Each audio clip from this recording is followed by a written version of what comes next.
Hey everyone, Rob from Southgate Media Group here. Before we get started with this podcast, we have a quick message. If this is your first time checking out the show, we love that you found us and we really hope you enjoy it. What we have to say is for the subscribers. If you enjoy our shows, would you please donate to help keep these going? We don't want to have to put traditional ads on these shows, but this does cost money. So we really do rely heavily on donations. To make a donation to the show, please go to our website, www.southgatemediagroup.com. Go to the page for the show, and in the upper right-hand corner is a donate button. It takes you right to PayPal, and you can donate whatever amount you want. Thanks a lot for listening, everybody. And now, on with the show.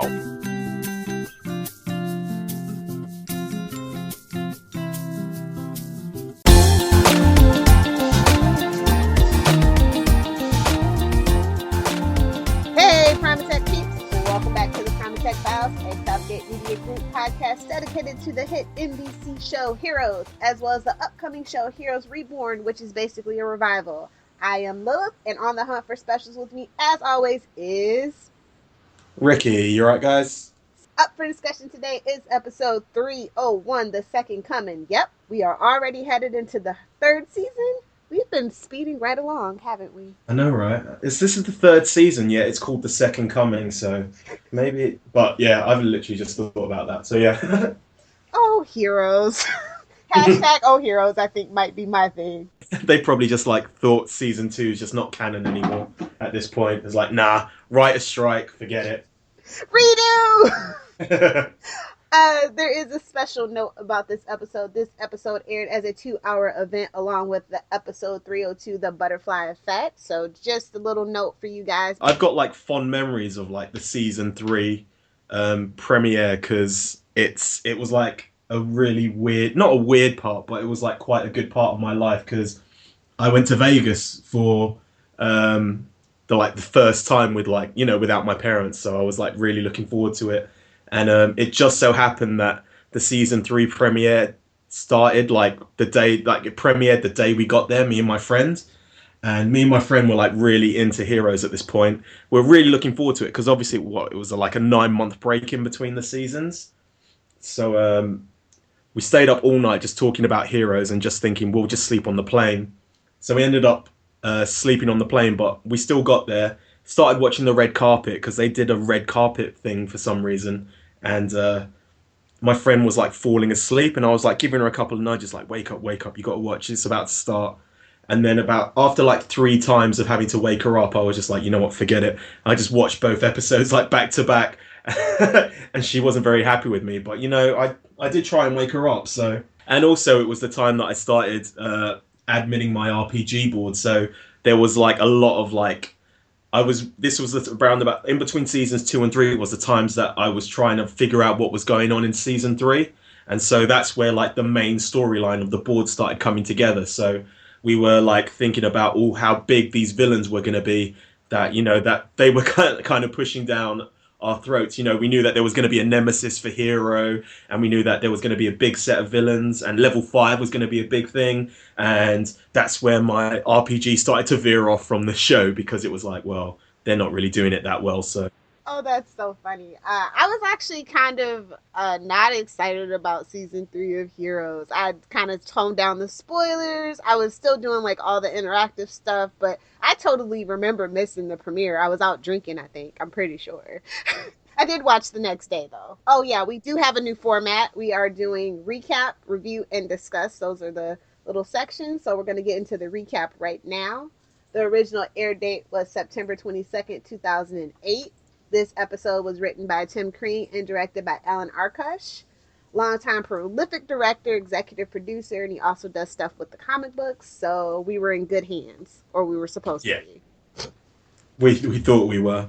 So what about the synopsis, Ricky? While Matt discovers the identity of the person who shot Nathan, Silas seeks Claire to acquire her healing ability. Hiro learns a secret about the Nakamura family that could have dire consequences on the world, namely a mysterious formula locked in his father's safe. So, let's get into the major players and plot points. We see Nathan being rushed to the hospital where he receives a visit from a familiar face we all thought we'd never see again because he had a hole punched through his head by D.L. Hawkins. Matt finds himself transported to somewhere unexpected as he uncovers the identity of Nathan's shooter. Parkman gets a side quest this season, so yeah. Everybody got a side quest this season. Hiro receives a final message from his father and encounters a quote-unquote speedster before seeing his death by someone shocking in a trip to the future. Sylar pays Claire a visit. Hashtag rapey situation.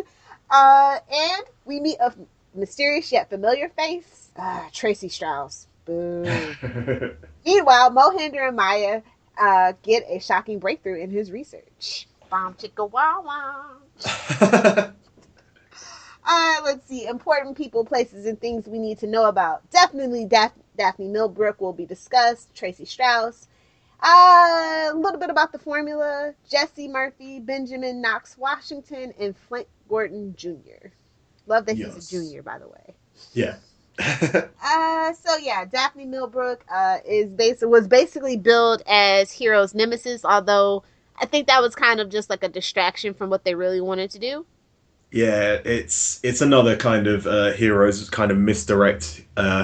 So yeah, I was really looking forward to it because the way that they brought her in, I'll just start talking about her now. The way they brought her in, they kind of explained Hiro's powers a little bit better, or at least tried to retcon his powers. So he wasn't actually stopping time; he was just slowing it down. I thought it was just from that particular point. Like this might have been a hint that his powers were going wonky. Is the way that I took it on the rewatch. Oh, maybe, yeah, maybe actually. But yeah, I just remember that scene of her like. They obviously used they took a lot from like The Matrix and like what else Smallville at this point with the blur kind of like fast behind her. And yeah, I really liked her first appearance. It was quite memorable, I think, anyway. Well, she's from the graphic novels, in case people remember us discussing that, and I believe Molly Walker #4. Yeah. So yeah, she was a comic book character that was brought into the show, and that's probably why I had like no hopes for this character, because they just haven't turned out well for the most part. That's true. So yeah, I think that's why I was pretty tentative. And then what they did with her character later on, I was just like, nope, not buying it. No, thank you. So yeah, but I do think that I like the idea of speedsters. I think that was a cool, easy power that looked cool visually. It was a fun little gag like they always do with people with super speed. You know, the papers go everywhere. And so the formula is, we learn about it in depth in the next 2 episodes after this. I don't want to really get into it because it's a little bit spoilery. But we meet Tracy Strauss, who is played by Ali Larder, just when you thought she was gone. Yeah, I know, right? You see her on the red carpet and you're like, what the hell? Yeah. Yeah, definitely. We also get a glimpse of level 5 at the end of this, along with 3, well, actually technically really 2 major players, because for later on in the season, Jesse really doesn't much happen to him after the first 3 episodes, so I won't talk about that, but yeah. So yeah, we're here, and Mohinder kind of, sort of gets a synthetic ability here. Yeah. The downfall of Mohinder Suresh. Definitely. Like in season 2, they kind of pushed him towards that kind of morally grey, kind of on the same kind of level as like HRG and Bob for a comparison. But this season, they kind of just like pushed him over the edge and just a bit. At the end of the season, he had discovered like a cure. Yeah, and then at the beginning of this episode, he's like, yeah, I'm no longer needed. You know, my research is like null and void, so I'm just going to go back to India. Like, he didn't even show his respects at Nikki's funeral. It was basically his fault that he didn't leave early. Like, I would have never, like, okay, whatever. Okay, I don't believe you, Sylar. I got stuff to do. I'm a doctor. Do no harm. But no. He turns around. Like, it's just bad. But anyway, let's get into the breakdown. Who do you want to start with first? Let's start with the downer kind of storyline first. So let's just go straight to Claire and Sylar. Oh, okay. Claire and Sylar. What can I say about Claire and Sylar in this episode? So I think actually we should start at the beginning of this episode, though, for a little clarification. We start the season 3 in the 4 years in the future with a brown hair, no care Claire and scar across the face Peter. And, you know, it's like, okay, the hell is this? It goes straight into the story. There's no like 4 month gap like between season two and season one and season two. This carries on pretty much straight after the end of the season finale of season two. Yeah, and it goes straight into like a really big storyline. It's not like who did it, who did it. They pretty much just say straight away, yeah, this is who shot Nathan, and this is what, not this is why, but this is like a bit before, and kind of gives you like an insight into why, but not enough, but just enough to kind of keep you on tenterhooks, but not enough to reveal the whole story. So yeah. Exactly. So we see like how that came about. And so Claire sees Nathan being shot on TV and she instantly calls Peter. And Peter's like, nah, sit tight. And so that allows Sylar to make his way all the way from New York. He's just had his spinach. His powers have just regenerated, or like, I think at this point they kind of had retconned his powers, and all he had at this moment was I think I read on the Heroes Wiki that all he had at this point was his original power of the hunger and telekinesis. So yeah. For some reason. Yeah. Because it's the first power he stole, I guess. Maybe. Because reasons. Hashtag Heroes Logic. That made a comeback. Yay! So that's how we get to the point with Sylar and Claire. And, she's packing. She's like, I'm not going to listen to Peter. And as soon as she opens the door, boom. I saw Hiro Nakamura kill you, which is what I said in the season 2. I don't know where he pops up. And he's like, well, I guess it didn't stick. Yeah. Obviously, the writers, or Tim, or whoever wrote the episode, had watched so many. They'd done like a horror movie binge watch over the 9-month break while not writing anything. And we're just like, you know what? I'm going to take Claire, who was kind of a decent character in season 1, kind of got whiny in season 2, and I'm just going to make her the victim. And that's kind of what they did to her in at least the opening, and for the first couple of episodes. She played the blonde-haired, dumb cheerleader who it's like a parody of Scream, essentially, Despite them being more like Halloween, which is like, in the end, like, especially if you consider Halloween H2O with Jamie Lee Curtis makes her come back to be canon. She's vindicated. She gets her revenge. So we never really saw that for Claire, unfortunately. That was my only hope for that whole homage, because I am a huge horror fan, and I saw all the little tropes that he talked about, which we'll get to. So he plays cat and mouse with her, and she was somehow in the safety of the pantry, Mr. Muggle's doggy bathroom. But she comes out, and, he's playing the little classic, ooh, I'm behind you. Ooh, no, I'm not. And finally gets her, straps her to the table in the crucifixion pose.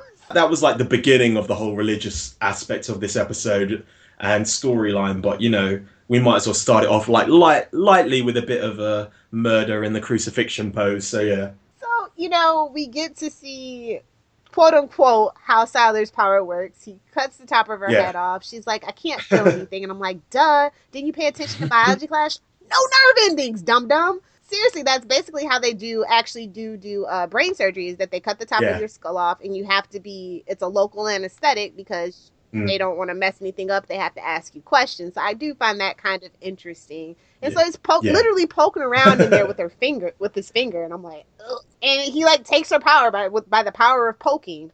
That didn't sound.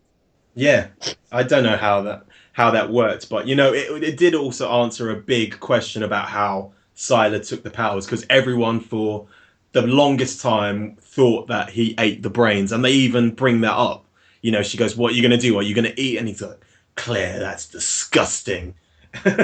So yeah, it was a nice little wink to the fans at this point, because that's what everyone thought. I don't know. I was never really satisfied with that answer, but they gave it to us. So I was like, okay. And then he realizes that Claire is special and different, and this phrase will haunt us for the rest of the series from this point forward.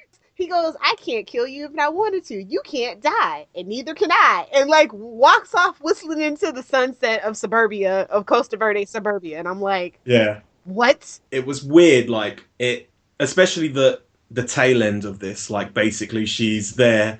her mum comes in and she's just rocking, like she's essentially just rocking back and forth. And like you said before, it's they should have had her like with the shower in the shower, just trying to wash everything, crying. But yeah, it came across really rapey afterwards. It's not as bad rapey as when the Haitians putting Peter into the crate when you talk about it, but like but the visual of it is very like very rapey afterwards. Yeah. In all fairness, it would be a very traumatic situation, you know. And then he like literally just taunts her and whistles and walks away. Like that's the most messed up part to me.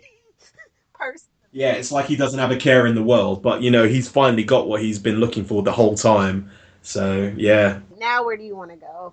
Since that's over with. Well, we might as. Oh wait, I've got my old notes up. So.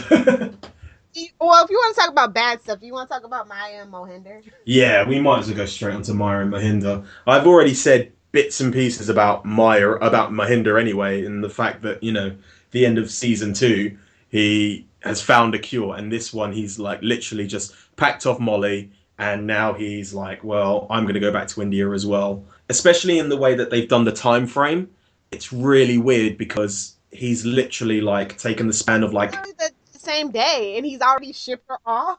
And he's already called a day on his whole research of trying to find out about specials and help specials, because that's what it seemed like he was trying to do in the second season. He was trying to help specials learn about their powers. Here he is with one literally on his doorstep, about to hit him over the head with a bat, but you know, who needs help, and he's just like, yeah, and he's just like, well, no, I'm done. So it's kind of weird, but it's weird. Mohinder comes home and like Maya's gonna assault him in his own home. Like, damn, that's messed up. yeah, I got a rough enough day without you and your BS, Maya. And so like something happens to Maya, and like it clicks in Mohinder's head. And he's like, hey, what just happened?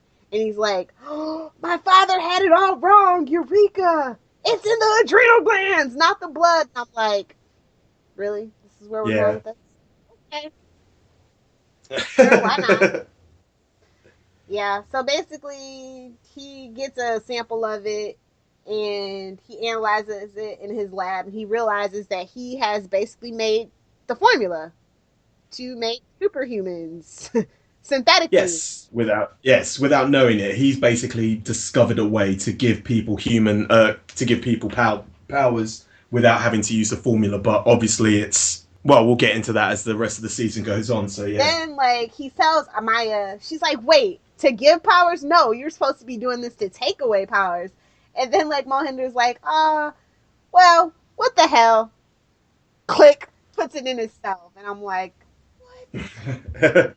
That's the thing though, because I remember when the seasons like first started, when the season 1 and season 2 kind of first started, reading kind of interviews about how they said that they always wanted that kind of scientific everyman to kind of counteract the balance of human to special, and they always said that they always planned to have Mohinder be that kind of character, because obviously, you know, he's carrying on his father's work. He would never get powers, and here they are in season 3 after a disastrous season 2, and they think, oh well, let's just give Mohinder powers because that will make everything better, or you know, let's create more drama. And I just don't like it when people kind of go back on their words. I kind of liked the fact that he didn't have powers and he kind of was that person who was just there to try and explain it to people. So yeah. Yeah. So, you know, he takes his powers on a test run unknowingly. Like, he passes out after that, after his, like, successful injection or whatever, and then he gets mugged, of course, because it's every superhero trope ever. But the muggers were in for a bit. He gave it to him, right? So, yeah. And then they have that slight, not slight, but they have the painting in the background of the world kind of splitting in two, which would play heavily into the rest of the season. But yeah, it was that kind of, what do you call it? Not the season, this volume. Because the season 3 is split into how many episodes? 20 something. 6 because it's 13 and 13, and it's 2 volumes in this one. And the first volume is Villains. Or Billans, if you are Hiro. But yeah. Villains! I want to talk about Hiro and Ando, I guess. Yes. This was actually my favorite part of the episode. It's Hiro, and it's Ando. Hiro's got all the money. His father left him 51% of Yamagato Industries, despite like his sister being the girl wonder. Whatever, sexist little bastard. Yeah, his sister got shipped off to, if you, well, obviously in the comics you find out she's been shipped off to the Yamagato Fellowship, which is kind of like the black sheep of the company, but she's decided to make it her own, and that kind of leads into more of the online games and the ARGs. So yeah, Ando's all jealous. He's like, you got the money, you got the power, you got the respect. Oh, let's go get some chicks. So yeah, and Hiro's like, no, I don't want to be sitting in this desk. I didn't ask for this. I want to go. I've saved the world twice, and now there's like nothing left to do. You know, I want to know what is there left for me to do, what my destiny is. And Ando's like, screw destiny, man, enjoy this money. And then Hiro's like, no, we should go out and do something. And he's like, it's not like destiny's gonna find me while I'm sitting here. And knock on the door. It's his family lawyer, and it concerns his destiny, because heroes. What it is a DVR that Kaito left, and they play it and they watch it, and apparently it's something in his safe that needs to stay in his safe, and he shouldn't open it under any circumstances, which Ando reiterates. And I was like, no, my father only respected me because I became my own man and made my own decisions in the world that my father respected me. So maybe it's like a little bit of reverse psychology. So after some pleading from Ando, he opens the safe, and on the little envelope, there's a little like letter, and basically it says push play, and they turn back around to the DVR, and Kaito's like, I told you not to open it! But since you did, you must never let it fall into the wrong hands, or it will destroy the world. And straight as a flash, I say that with a sense of irony, it's out of his hand, and we get the face-to-face with his nemesis. Yeah, so he realizes that it's gone, freezes time, and there's these little red stringy blurs that he follows to a woman that thinks she's a young Gwen Stefani. Remember that joke for later, guys. It will pay off eventually. And yes. We see like him follow it, and out of nowhere, like she blinks, and then like she kind of gets out of it, and she asks Hiro, you know, hey, are you a speedster too? And he goes, no, I'm a master of time and space. And so they kind of talk, and then she goes, she kind of ponders what would happen. She's like, if you chase me all the way to where? Singapore or something like that? Bangkok, maybe? Would time stay frozen here? He's like, I don't know. And she's like, oh, well, punches him in the face. Time resumes. Papers go flying. And the formula is in the ether now, people. Great job. So, okay, so Hiro's like all like disheartened, but he goes, but no, my father said that it was going to destroy the world. And him and Ando are having this conversation, and he's like, I know, I'll go to the future. And then Ando's like, I thought you said you weren't ever going to play with time again. And Hiro's like, nah, I got this. I'm a badass. It's under control. What does he say? He says, oh no, if I go to the past, I can change something. Yeah. So I'll go to the future and, you know, just see what happens, which, you know, so at least he has the kind of wherewithal to know going to the future won't really change much. Whereas, you know, you've got future Peter who's just going back to the past and giving us the title of the next episode, The Butterfly Effect. So, yeah. But seriously, like, you can't go back 5 minutes and stop yourself, write yourself a little note on this, don't open the damn safe? Like, really? We can't do that? Reasons. Anyway. I'm sure Hiro would read a note from himself and just be like, yeah, I shouldn't do that. But anyway, yeah. But it's because it's Heroes, and we wouldn't have a story if he did do that. So he goes to the future, like at the exact precise moment where the world is literally falling apart in Japan. Yes. And he happens to, like, okay, if the world's being destroyed, how is Ando getting the formula from Hiro? Oh, yeah. Like, that was weird. Like, I didn't understand. Like, the world's already getting destroyed. The formula has been gone. So what timeline were we actually seeing now that I think about it? As per usual with heroes, they have to have a massive world-destroying they have to have a massive world-destroying destruction to happen, and that is it. Come back. Exactly, and that's the point that they wanted it to happen. They just didn't think it through because they were like, well, we've had 9 months off. We have to write the first couple of seasons. They have to write the first couple of episodes. Let's just throw everything to the wall and see what sticks, and hope that none of the people watching will think about it. But anyway, Hiro sees a future Hiro and a future Ando arguing on like this little stupid what do you call it? Like a crosswalk, but it's like above or whatever, and he's lip reading. It's not Future Hero. It's not the Future Hero we know. It's another Future Hero who looks a bit more like an anime kind of character with it. And so we see future Ando has a Pinehurst pin on his jacket for whatever reason. Maybe that was going to be a thing. He basically lets this little red arc of light out of his hands and kills Heroes, takes the formula, and tells Hiro that he was wrong. And I'm like, damn, son. Future Ando done killed Hiro. This is messed up. They're messing up my bro TP. They had to bring a little bit of like racism into it by having them mouth the words and then have the subtitles underneath, and it just be like really bad, like Chinese/Japanese martial arts kung fu dubbing. So yeah. Yeah, so bad. I was just like, oh, you tried it, Heroes. And like it's completely different when you read the notes what Hiro is translating for us and what is actually said. So let's be honest, that's not the most racist thing that they bring into Hero season 3 or / Oh no. So yeah. We'll get onto that later on. Oh yeah. We'll get there. So who is left? We got. We'll go on to the pairing of the final 3 who we met in season 2. So we'll go on to Matt, Peter, and Nathan.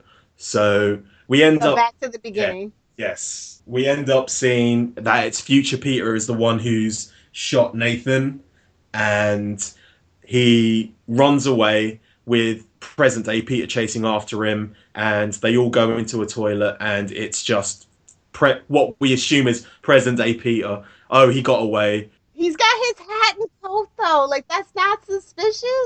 Really, Matt? You find the gun, but you can't. Just Parkman. But yeah. So Nathan ends up going in an ambulance, ends up at the hospital, and the next thing we know, he's dead. Very dead. Peter, in what I think is kind of a callback to when Peter was in hospital and knocked out in season 1, kisses him on the forehead, and it's that kind of Cinderella Sleeping Beauty kind of story, because that's what wakes up Nathan, and we never really figure out why that woke up Nathan and brought him back to life. But I had a theory. Go on then. See a couple of powers that we never saw present day Peter have. Yeah. Mainly the body swapping thing, and yeah. If you remember, kissing somebody on the forehead literally was how Hiro's mother healed things in people. And so maybe he went back to the past and took that power from her. But he seemed surprised, so I don't really know what happened. We're supposed to assume that like the Pinehurst group did it later on, I guess. But we'll see. Well, we never found out. We do meet Mr. Linderman. Yes. He wakes up, and I guess I assume like quote unquote Peter gets him to the main part of the hospital or whatever, and he wakes up, he sees Linderman. Oh wait, it's like Nathan is sleeping in his hospital bed. He wakes up and asks Peter if he's still there. Peter holds up a headline of Nathan saying he was touched by God. So yeah, that did happen. Okay. Then Nathan goes on about how they're angels and how he's gonna keep their secret because angels need to do their work in secret or whatever. Okay. Nathan has gotten all weird and preachy. Yes. Because you can't have a sci-fi show which is kind of scientifically based without the kind of polar opposite, that being religion. They've been toying with the idea of religion in the first couple of seasons, and now they're going full hog with it, kind of. Yeah, so after Peter leaves and kind of apologizes to a sleeping Nathan about what he did, we see Nathan wake up, and then we see Linderman at his bedside, and he goes, "You're the one that healed me." Now, it's important to note that Linderman actually doesn't acknowledge that. Instead, he kind of quotes William Shakespeare, "Hey, we're destined for great things. Hitch that cart to my star, man. Let's drink this Kool-Aid." So, yeah, that's basically everything, except for we cut to Matt, who is, finds Peter, quote-unquote, and he's like, "Are you looking for this, the gun?" And he's like, It drops the illusion. We see that it's future Peter with the scar. And he goes, "Well, you know too much. Off to the desert you go." And that's where Matt is for the next 3 episodes or something stupid like that. And then it ends with What does it end with? We go back at the hospital. Angela sees Peter, future Peter, and calls him out. And she goes, who the hell are you? I dream the future. Where do you think you got your first power from? Yes. And she's just, go back to where you came from. And where's my son? And he's like, oh, somewhere safe. And then we cut to like level 5. And we see a man played by Francis Capra, who played Weevil in Veronica Mars, yelling, I'm Peter Petrelli. And then we see Knox pacing back and forth in his cell. We see Flint in his cell throwing blue flames at the glass. And then we see Noah Bennett doing his great escape routine, throwing the ball against the damn thing. Yeah. And he hears that cries. And then we get the William Butler Yeats poem, The Second Coming, which is where this episode gets its title from. Yes. As the closing. And then we see Mohinder. That after that whole thing, the very end scene we see is Mohinder attacking the muggers, and then the painting that Matt saw in the desert above him. Yes. Yeah, so that's how we ended it. It's like, oh, the world's splitting apart. Yeah. Classic heroes. Yep. Who do you think was the best character in this episode? You go first. It's a tie for me between Future Peter and Future Claire. Because Mm. Future Peter is always awesome because he's always a BAMF, whereas present day Peter is always just this wet blanket. Ugh. And Claire wasn't whiny. She was BAMF. She was in charge, large and in charge. She actually had the goal to want to shoot Peter. So you're like, what the hell's happening here? Yeah. So yeah, those two. Yeah, I kind of agree with you, but I also want to bring up a fact that whenever we saw, I don't know if this is just me, but when I saw like Future Hiro, I was like, oh, I'm really looking forward to our hero becoming Future Hiro. But when I saw Future Peter, I was like, oh, okay, yeah, that's Future Peter. I wasn't like clamoring for him to become Future Peter, and maybe that's just because I liked Hiro more, or I've never really thought about the kind of how they never really developed him into being that kind of BMFF.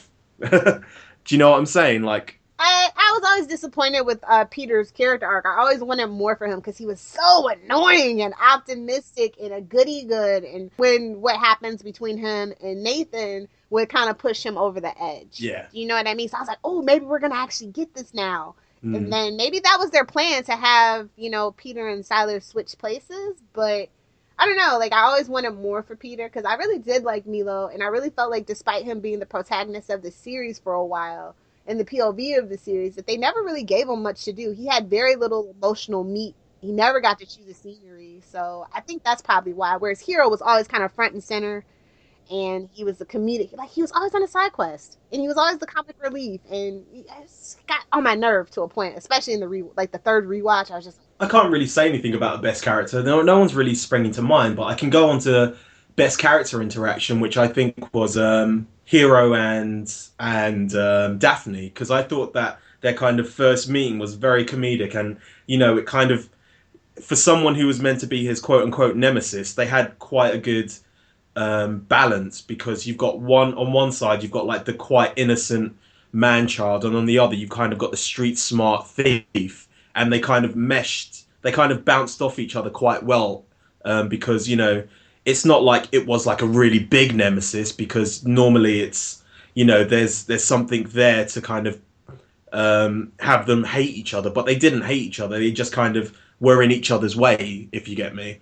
And I really liked that kind of interaction between them. And you thought that they were going to try and push them together, didn't you? Yes. And it would make more sense than what actually happens with the character of Daphne. It was just like, oh, they're not doing that? Like, that's initially why I was so tentative about it. But then, like, the more that I thought about it, the more sense that it actually would have made. And so then it just pisses me off that they didn't do that. How about you? Do you have any interactions that you want to bring up? Oh, yeah. And Mama Petrelli and Future Peter. She just, she grabs him by the shoulders and, lifts him off his feet and just tells him the business. And I'm like, yes, do it, Mama Petrelli.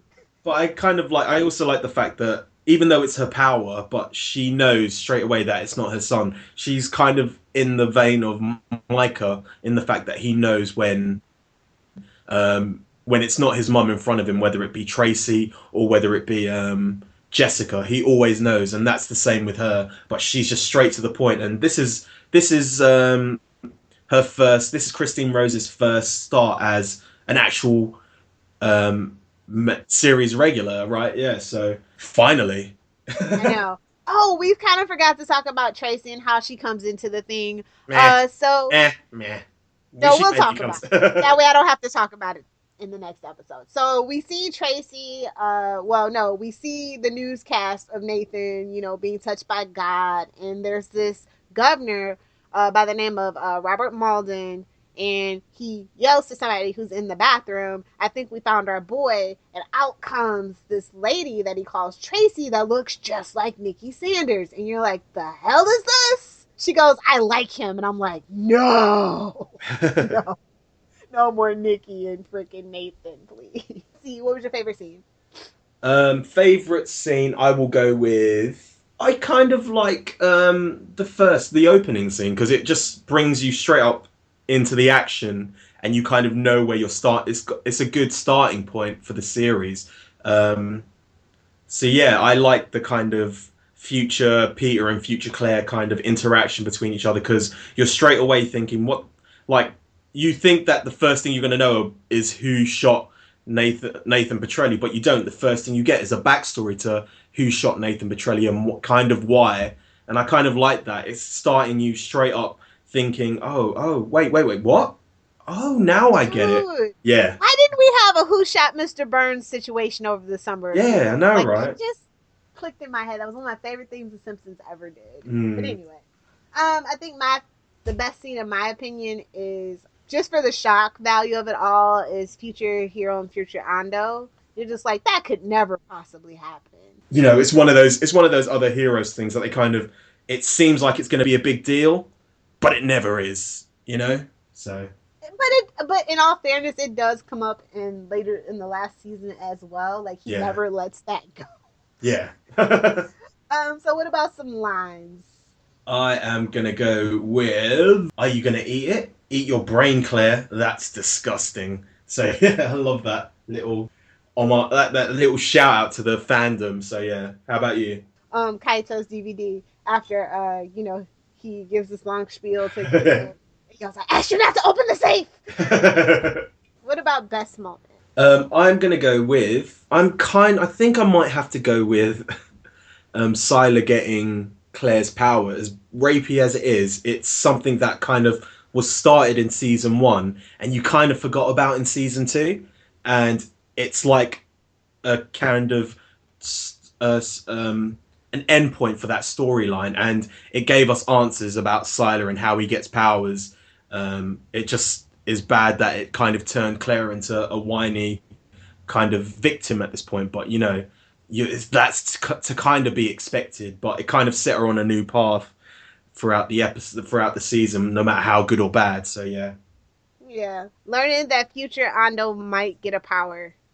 yeah, I think that was something that kind of shocked me as well. Like, oh wait, there's powers. Oh, and then it kind of starts revealing itself as the rest of the episode goes along. So yeah.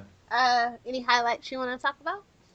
Um, I don't really want to talk about highlights. I kind of want to talk about a low light.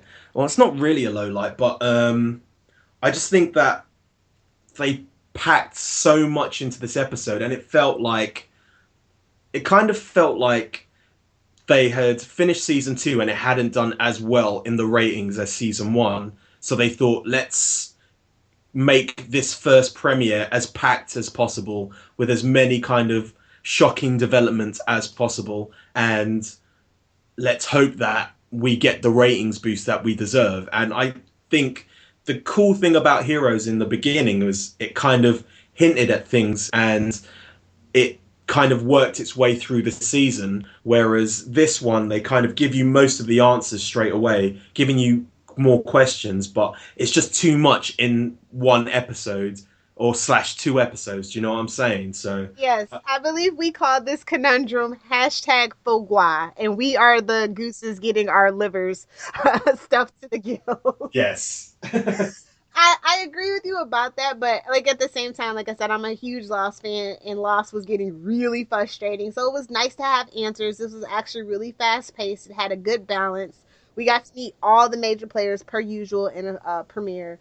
or whatever, but I liked all the little twists. And, you know, the season does slow down eventually, and it gives you time to gestate. But I think after being gone 9 months, they had every right to do what they did with the first at least 4 episodes. Yeah. I mean, it was 9 months. We got cut. We got a raw deal with the writer's strike. So I think they were really trying to make up for it, not just from a writing standpoint, but for like the fans. Yeah, I suppose. How about you? Do you have any highlights? I liked having Malcolm McDowell back. And the twist that eventually leads to, you know, like, hey, how the hell did he come back? And it's one of those ones that was like much like Malcolm McDowell appearing in season 1. It's just one of those things that you kind of really weren't expecting. I don't remember Malcolm McDowell being like on the credits or anything like that, or being on like the red carpet or anything like that, but it just kind of came out of nowhere. Like, oh wait, what's going on? And as per usual with Heroes, it was very disappointing, but yeah. But no, now every time I rewatch Heroes and he shows up, all I'm gonna want is a damn Lunchable. Those commercials are getting out of hand, by the way. Anyway, so let's talk about the grade. I am going to give it a, as per usual, Ricky Diaz seal of approval, C+. Just because it wasn't too much too soon. Like, in hindsight, like, first watch, it would have been like a B-. Like, I was so hyped for it. I'd been up all night. I was trying to keep my mate awake, but she wasn't having it. So I was like, well, you know what? I'm just going to watch it. And I was really excited. And especially because it was a 2-parter as well, it felt really like an event. But watching it back in hindsight, it's just too much. And I think it's just the whole fact that, you know, like a lot of the stuff that they brought in didn't really pan out. So yeah, B+ in first watch, C+ in hindsight. So yeah, how about you? I initially, I remember the first time that I watched it, I was over the moon with it. It was like, yeah, we're moving really fast. We got a lot of time to make up for it. And so it was like an A- for me. In retrospect, it's a B-. I still totally get the justifications for everything that they did.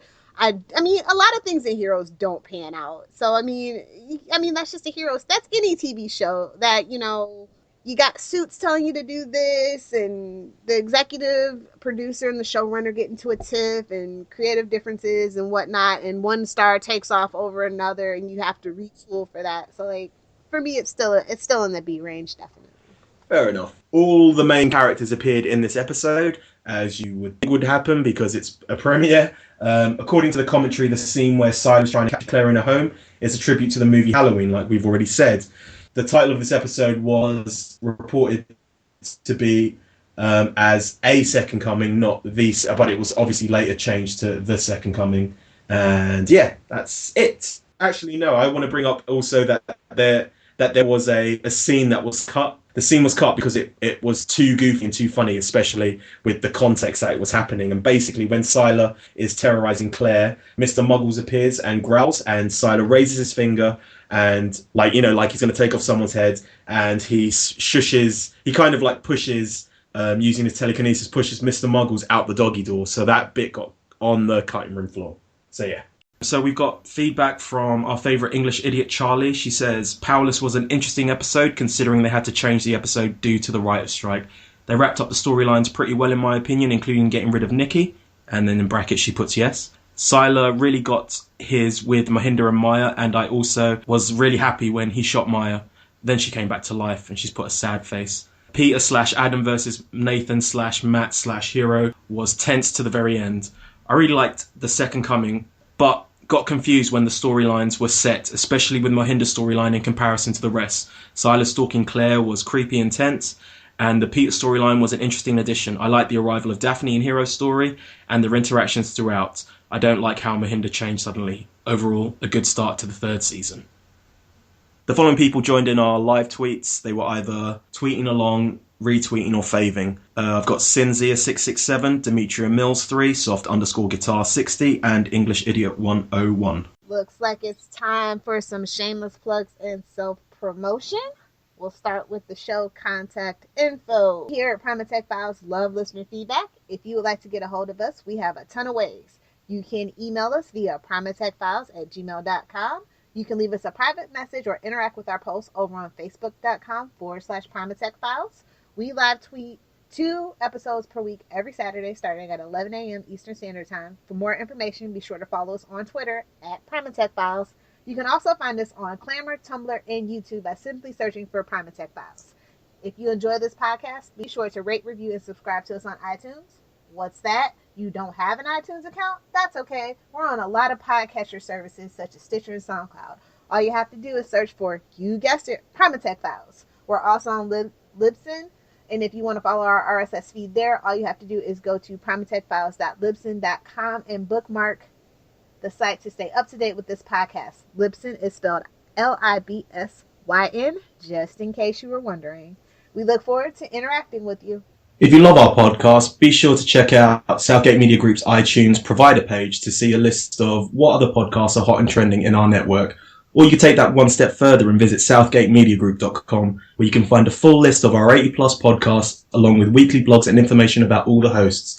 With so many podcasts that cover everything from anime to wrestling, there's sure to be tons of podcasts that could interest you. Hey guys, you should know by now that you can find me on Twitter @LilithHellfire. If you have a Tumblr, be sure to check out it's lilithhellfire.tumblr.com. And of course, be sure to swing by my blog if you are a pop culture junkie or comic book geek at littlepopculturevulture.blogspot.com. I also host several other podcasts on the Southgate Media Group network. Some of them are The Flashpoint, Queen Consolidated, and Channel 52. So if you are into, obviously, DC comic book related stuff, be sure to check it out. You can find my writings at tvbinges.com. It's a place for all your binge watching needs, and you can also create your own TV binge and we'll help promote it. We do a monthly binge watch, which you're more than welcome to join in. Just go to their Twitter @tvbinges just to find out more information. You can find me on Twitter @RickyJDiaz. That's RICKYJDIAZ, or Z if you're American. All right, the wrap up. Well, that's all we have for you on this installment of Primatech Files. We hope you've enjoyed our discussion of episode 301, The Second Coming, as well as the new format.